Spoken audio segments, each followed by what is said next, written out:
Good morning mga taris, Biros Vlogger, a day in my life sa grade 6 student at age of 11. Talagang masabi ka na lang ng for the go!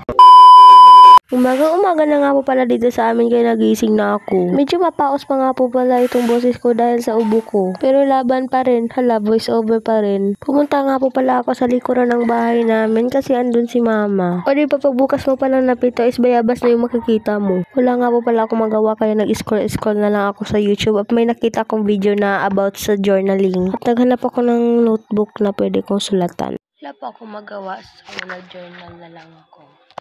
First ko is about me. Hindi na nga po pala ako nakapag-video nung nag-journal ako. Ewan ko na self, baka na-distract siya sa music. Fast forward, umalis nga po pala sila mama at ate dahil pumunta sila sa sala. Dahil malapit na pasukan ni ate, binarelari na nila ang boarding house. Boarding house, so ibig sabihin ko ba? Nabubulang na nga po pala ako sa oras ngayon at may nakita akong bayad sa harapan ko kaya yun, kinain ko na. Wala na naman nga po pala ako magawa kaya napag-isipan ko na mag-DIY na lang ng design sa phone case ko na clear. Ginamit ko na lang nga po pala is Q-Tex. Grabe naman. Ano yun, nag-i-edit ako bis. Sobrang boring talaga dito kasi wala akong matatawanan. Grabe. Kapag dito yung nga papilya ko, ay talagang back camera. Back cam be.